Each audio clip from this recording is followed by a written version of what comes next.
Dubai, the city that will make you or break you. I've lived in this city for 5 years and I've worked in real estate, and I've seen both ends of the spectrum so clearly. And in this video, I'm going to break down the good side of it, why it works, and what you can get from the city, and then the bad side of it. Now, this is not saying it's the bad side of Dubai necessarily, but it's what you can get sucked into and how it can easily break you. So I'm going to talk about the good first, starting something good, something positive. First of all, why people come and why it works. For me, this is an incredible city to be exposed to so much opportunity in a place where it's not super well established, like going to New York, going to Silicon Valley, going to London, going to Paris, where everything's been established, or a lot of stuff has been family run, and you need to know someone to get into somewhere. Dubai is a place where you can create that thing, which leads me into the second point, the influx of global capital. I worked in real estate. I saw it firsthand. Last year, I closed over £50 million worth of real estate just from my other YouTube channel. From the back of that, I was able to buy my own properties, okay? Because I had a great success from that, and I'm very grateful and fortunate that I put the work in to make that happen. But that's just me. They're rookie numbers compared to what I've seen. I know guys that have closed close to 1 billion dirhams, which I don't actually know what that converts to. I think 200 million pounds worth of property, okay, in Dubai alone. I know guys that have closed over $1 billion worth of property. And these same guys in their early 20s, let's say mid 20s, are worth over $10 million now. They've made a fortune. And I've seen that happen to at least 4 people that are in my phone book who I couldn't class as, wouldn't say friends, but people I could call, have a conversation with, because, we kind of got here at the same time. Some people just, found the right client who introduced them to their billionaire network, and boom, their businesses just skyrocketed. So from a money and opportunity point of view, Dubai can really offer that. I'm talking from a real estate perspective, but I'm sure there are plenty of other industries in the AI space, in the logistics space, in all the other spaces where, with such a vast amount of people coming over at one time and all that capital following, you've got to go in the world where the money flows. And that's what happened to the Middle East. And it's not just Dubai, it's also Abu Dhabi and, Ras Al Khaimah. The whole of the UAE just had an insane boom, okay? Now, I'm not necessarily taking into consideration the whole thing that's going on with the war. We're going to disregard that in this video because I know people will pipe up and comment about that, but that's not what this video is about. Now, that's from money and opportunity side. So now I'm going to talk about the fitness and wellness scene. In UAE, it's massive. Oh my, honestly, it is huge.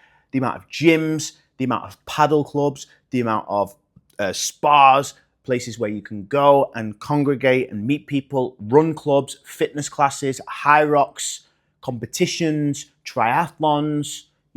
Last year I did a T100, a triathlon, and I also did a 35-kilometer run up a mountain. And I go cycling every single week.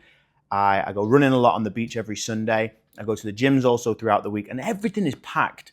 The scene is huge. And for me, this is a great place to network. That's where I feel most comfortable, right? So that's for someone, I'll get into my tips and advice a bit later on, but it's a great place where you meet a lot of people. I don't play paddle, but the whole world is kind of booming about paddle right now. Everyone's talking about paddle.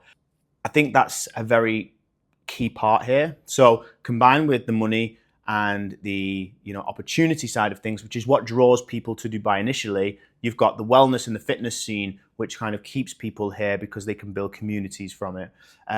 Also, the safety, the way of life, the convenience, these things are all very beneficial.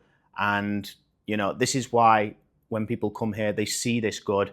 And for those who make the money and make success of themselves, they generally stay. And I call this the people who make it, all right? So then the other side of it is the people that don't make it. I've personally got friends who have came to Dubai, tried real estate, jumped from company to company, ended up going into then recruitment. That didn't work out. Then they had to find something with a salary and they just didn't find the feet. Their bills are outweighing the amount of money they've got. They've got this savings bank account which they've kept for years, and that's just getting eaten into, and they're just not making a break for it. They're struggling with the consistency, and what happens here is like they just start to lose their mind a little bit. Now, so for the people that come here with high expectations, but they're not willing to put the work in, or they don't get a quick break, it is very expensive. So if we just categorize that person, it's the person that comes here, they try it out, they spend all the money, they don't make it, and it breaks them, and then they leave, and they probably have something bad to say about it. And that's probably the most common one out of them all when I talk about the bad points, because there's a lot of people that it happens to, right? It's like the American dream. Not everyone ever made it, right? There was like, I don't know, let's call it in percentage, 98% of people who never made it and 2% that did. But the American dream was there, and the ones who really wanted it made it happen. I guess it's a similar scenario to here. But if we move down the ladder, we've got competition. Now, competition sort of goes into another category. And I call this like, I see a lot of people out here with problems mentally, all right? People who've made their money, but they struggle with a lot of self-assurance, self-love. And even though they've maybe made a bit of a success in terms of business, mentally, they're not there. That's why this year specifically this year, made a massive progress and advancement on my own inner work, my spiritual work, because I find it so important in such a busy, congregated city where there's so much noise, so much competition, and so much ego, that I was at a breaking point. And you wouldn't think it. Oh, well, I had a fantastic year. I became financially free. I smashed it in the real estate. Surely I've got it all figured out. I've bought 2 houses. I've got a partner. But once you get caught up in that egotistical one, flashy cars, flashy watches, expensive designer clothes, if you get caught too much up in that lifestyle, it consumes you, and you find that it's never enough. And that's where I see people break as well. Because I've worked with people who, they have everything on paper, but they're spiritually starving, okay? Because it's a type of place where if everything is driven by ego and material, then you're never going to be content within yourself, because you have to find an external factor to make you happy. You constantly have to chase. And let's say you make $10 million. Well, guess what? In Dubai, someone's just made $100 million. Someone's just made $1 billion. So you're never the biggest fish in the pond. You can make $1 million anywhere in Europe, and you'd be classed as like, wow, hats off to you. In Dubai, that's like, yeah, good work, but you've got a long way to go yet to get to where, the other people are. And it depends how you interpret that. For some people, it's like, all right, okay, I need to keep pushing and pushing and pushing, which then I've seen leads to the burnout. And the burnout culture is where people literally just consume their lives with work to the point where they drown everybody out. They don't take time to socialize. They don't take time to make friends. They don't even take time to like get partners or like build a relationship with anybody, because the only thing they've got is this tunnel vision to work, work, work. And for some people, that's okay. If that is your sole mission, just to work, to make money, and maybe you want to build something, invest for the future, whatever. But some people just lead themselves to this point where now they've got a load of money and they've got no one around them. So I've seen people fall into this as well, which goes into the sort of loneliness category, which kind of, this can work in a few different ways, right? I mean, there's the people that work too much to the point where they isolate themselves and just feel totally lonely. And some people are okay with that. But it becomes a place where you can lock in so much. You can be on your 54th floor apartment. You can get everything delivered, and you're just working. And all of a sudden you realize, like, I've got nobody here. So I've got the money coming in, but I don't necessarily feel like I have anybody. Then you've got the people that maybe want to find a partner, but find it quite difficult because it's quite a transient city at times, Someone who you meet today might not be here tomorrow. Or someone's quite fresh and they don't want to settle down. They want to explore and get to know, because there's a lot of distractions. There's a lot of dating apps. There's a lot of women. There's a lot of men that are all looking for this, quick sort of thing. And it's like a transactional place, right? It's like, right, make money, sleep with somebody, do. That's kind of like how it goes in some respect. I've seen this happen a lot, especially in your first few years of coming to Dubai. So that focus, distraction, noise, combined with the loneliness, and then also people running out of money, and then being drowned out by the competition and the ego, and to the point where you're feeling internally unhappy. This is all where I've seen people break, okay? It's not just a case of people run out of money and leave. There's so many other ways I've seen people break. So I'm going to give you my advice now. And my advice is this. So first of all, don't get sucked into the social media trap that everybody is doing well. because it's easy for me to post, oh, I've bought this villa. Oh, I've bought this other house that I'm renovating now. Oh, I've got this nice car. Oh, I've got this nice life. I live in this nice house. I'm going out for nice food. They don't have a clue what I'm going through personally. And I actually find that the person that constantly wants to post all of their success and all of their material things are the ones that are actually the most empty. But then to everybody else, okay, that seems like they're doing so much better than me. I'm not doing good enough. And I feel now like I'm not deserving of this life because, this person is so much more ahead of me and I'm not doing well. So don't get sucked into the social media trap. Then the next one is don't believe everything people tell you, especially about how well they're doing. This is a very good one because you'll meet a lot of talkers in this city, people that say they're doing really well, that they're onto this new multi-million-pound idea. They've got this great business model that they're about to launch. They've got all of this interest, and a lot of jealousy can come from that. You can be in an industry I've gone through this, by the way, real estate, and then somebody's like, well, I've gone into this business, which is AI solutions or something else, and they are now doing so well because there's so much business, there's an abundance of business. It's the best thing ever. And you can get so distracted by that you steer the course of your path.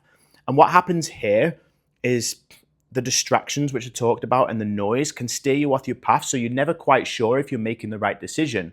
Because sometimes, let's say with real estate, it's not just like in the first year you're going to make it. It's going to take years of consistency. It's going to take years of getting to know people. It's going to take years of building your relationships, your connections. So if you're the type of person to then steer off course and then jump into something else and then jump into something else, you're going to have this analysis paralysis where you're like, oh, maybe I should have stuck at that. But now I'll try this. But you become one of those people, you don't put enough effort into one thing. So that's what I'll say with that. And of course, when it comes to the money side of things, when you're just starting out, I just think the only advice I can give you is like whatever industry you go into, if you're really confident that you're going to succeed in it, just make sure you've got 20 to 30,000 pounds just to see you out for, 8 to 10 months of the year, because you can spend money so easily here and it can go so quick. And just as an example of this, what happened recently with the Iran and US war, well, the market can quickly do a 360 and all of those deals you had lined up have now fell through and now you've got no money and now you're struggling and stressed and now what do you do, right? Anyway, for the loneliness side of things, I would say there's so many fitness clubs, there's so many run clubs. I go to one every single week, every Sunday, but I also make an effort to train with people as well. So people who I know in the space that I'm in, or people that I have spoke to over the past 5 years since I've been here, I'll message them. I'll say, do you fancy getting a training session in? Do you want to go for a coffee? Do you want to go for some lunch? I always make the effort to meet people because in a world where we can get very engrossed in the work that we do on our laptops and stuff like that, it's too easy to just disregard meeting people and being social. But very quickly you realize that it gets very lonely. So once you've done all the work and now you're like, what else do I do? And that's why every Sunday I go and dedicate, my morning to meet all these guys. In Menathon it's called. We run on the beach, and on Friday I go cycling with a bunch of lads. On Saturday we go swimming in the ocean. And that's okay. That's for me, that works. That's enough sociability to keep me and my life good enough, my social circle good enough, because it's good to bounce these things off. And they're so welcoming. There's so many run clubs, there's so many fitness clubs. And going to the gym and getting into that scene, it's probably the easiest way to network. If you don't like going to the gym or running, go to paddle, go to, squash, tennis, golf, all these things. They're all massive over here. So that's what I would say. And the next one I would say is from an ego point of view, and I don't know who would listen to this. It's maybe someone who's in an industry where it's potential to get a lot of money, like real estate, where you can make a lot of commission in one deal. I've seen people, as soon as they get their first commission, they blow it. Buy a supercar, buy a really nice or expensive car on finance, getting watches, buying new clothes, expensive designer clothes, and just really trying to create this luxury, flashy material version of themselves. But I just say, be a little bit more humble until you've built up an asset portfolio like I did. I mean, I'm very humble. I don't even wear a watch. I wear linen pants, tight tees, basic stuff, Birkenstocks. I've lived here for long enough now that I like to look good, of course, but I'm not I don't need to wear expensive clothes to prove a point to anybody, is what I'm saying. Then, which moves me into my next one: stay in your own lane. Don't share too much about what you're doing. Don't give too much insight into your own life. They call it the evil eye over here. I work with a lot of Indian guys, and they all say the same. You know, if you share too much with these people, you know, there's a lot of jealousy and a lot of hate, and you'll find that if you overshare, people might be very quickly to judge what you're doing, and they might try and steal your idea. They might try to, you know, put you down and say that the idea has already been done, or it's not good enough, or all these other things. And it can sway you off course super easily. And it would be horrible to see if you were like going in one direction towards something, and then somebody comes in, T-bones you and says, nope, not good enough. It's a dead industry, don't do it. I've seen that happen a lot of times. And then the last one is staying true to yourself. I've seen, again, a lot of people who, as soon as they make money or they build a certain reputation in Dubai, like they start to rise up on the pedestal of like, all right, this guy's making money, he's becoming successful. They lose a lot of their values and a lot of their morals. And, you know, I'll give you one example is that I've seen real estate agents, as soon as they started to make some really good cash, they would make posts like, I don't want to work with other agents that, you know, are wasting my time. I don't want to work with other agents, full stop. You know, I don't think that, you know, you can bring something good enough to my table anymore. And these people, for me, get quite arrogant, and they get quite self-righteous. And the only thing that changed for them was the numbers in their bank account. And as somebody gets more wealthy, their values get worse. I mean, for me, it was the opposite. As soon as I started making more money, I actually started to do more inner work, and I feel more humble than I've ever been in my entire life. You know, much more grounded, much more centered. Like, I'm willing to give my time to help anybody, always tipping the delivery drivers. I have no ego, always speak to staff in restaurants really nicely. I would never want to treat anybody with disrespect. You know, I would never put myself up there and somebody else is down there. I treat the garbage guy the same as I would my friend, you know. I don't want to, you know, give anybody that level of disrespect. And that's my advice for anybody in Dubai. So, you know, Dubai will either make you or break you. And as I say, it can do either. It just depends on your mindset, depends on your ability to focus and lock in, but it's a great place for that. I just want to say, you know, thanks for watching. If you want any advice, just leave it in the comments and I'll reply. Thanks very much for watching, and I'll see you in the next video.